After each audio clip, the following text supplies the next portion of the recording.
Hello, and welcome to the tutorial for the Blue Bee Barn Quilt, March's Lucky Clover by Willis Farms Designs. Let us begin. Step 1. The first step that you're going to do is mark all of your areas with a G that is indicated in this pattern picture. You're going to use Park Bench Fusion Mineral Paint to paint these areas in. So you're going to mark all of these areas indicated with G with a G on your design. Step 2. If you elect to use tape to tape your project, you will cut strips as indicated by these arrows and place them on the outer edge of your pencil lines. In those very tight areas, I always like to lay my tape out, use a straight edge, following my design, and using a razor blade, to cut along my design areas. It really helps make sure that I am following my design precisely, and it also really helps with frustration of laying those really tight corners of your tape. Now, after you have all your G's marked, all of your tape laid, you're going to start to paint. Now you're going to take your thumbnail and you're going to run it so tight along those tape edges. This is going to help seal those tape edges and also to avoid any bleeds. You're going to use your brush, you're going to dip it down into your paint, and then you're going to pull it off on the side of the container to make sure that all of your excess amount of paint is completely off your brush, and then you're not over painting your project because you want to use a drier brush method. You're going to use very little paint, remember, because with Fusion Mineral Paint, a little goes a very long way. Now, once you've pressed your seams down on your tape, as I indicated before with your thumb, you're going to take your paintbrush and you're going to take, hypothetically, say this is tape right here and the voided area, you're going to run your brush 50% on the tape and 50% on your voided area, which you're wanting to paint. Now, this also helps to assure that you have a tight seal on that tape and it avoids any bleeds. Now, if you happen to have bleeds, don't worry about it. You're putting multiple paint colors on. So every single area of this board is going to be painted and you'll be able to clean up those bleeds just in case they do happen. But this really does help prevent those in the first place. Now, make sure that you're not using too much paint, because if you see any puddling or any texture in your paint, then you're using way too much paint and you need to make sure that you're pulling off all of that excess paint before you put it down on your project. Now, this is the areas that you're going to start filling in with your green, because after you've painted around all of that taped area, make sure that you fill in the rest of the areas, those voided areas, with your greens. So before you finish this part of the project, this is what your board is going to look like. Of course, feel free to freehand paint if you do not want to go through the taping process and you just would rather just follow along on those pencil lines. I like to lay my brush directly on that pencil line and just draw a line and then pull down. But feel free, whatever method works for you. Just make sure that you're staying within those pencil lines and using very little paint on your brush. I cannot overemphasize that enough. Using very little paint. This is not like painting with an acrylic paint. This is painting with a mineral paint, kind of like a chalk paint, but this is a mineral paint. So really goes a very long way. And with Fusion Mineral Paint, it actually adheres to each other.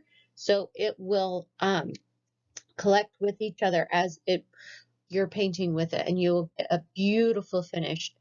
The primer, pigment, and top coat are included in this paint, so you will not have to put a top coat when you're finished with this project at the very end, because it's already included inside of that paint. Now make sure that you allow your paint to dry before you move on to the next step, and also before you remove any of the tape if you elected to do so. Now we're going to move on to step 2. This step 2 is you're going to mark your areas with a B because we're using Brook Fusion Mineral Paint. And these are the areas that indicated on the right side of the pattern right here are the areas that you're going to paint in. You're going to use the exact same method with your taping. You're going to go to outer edge and tape all the way around where you're going to be painting on that brook, and you're also going to be taping on those over your park bench green areas as well. If you choose not to use tape, not a problem. Just make sure that you're dry brushing and being very meticulous in those corners. After your brook has dried, you can remove your tape and you can move on to step 3. Step 3, you're going to mark all of your areas for the coral, which just came up on the screen. And this is the area that you're going to tape off for coral. You're going to tape on the exterior and interior of this coral. Exact same method of taping or freehanding. So just make sure that your color is completely dry before you remove any tape or before you move on to the next section. It's starting to come together, isn't it? It's starting to look really beautiful. Okay, now we are to step 4, and with step 4, we're going to paint in all of our white areas, and we're going to mark those areas with a W. We're using Casement Fusion Mineral Paint, and it is the truest white that Fusion carries, and we're going to paint our exterior corners and that centerpiece to emphasize our stem on our lucky clover. The same process works for our taping. Now you're going to tape the interior of the board, and make sure that you are taping over your frame because you're not going to want to get any white paint on your frame.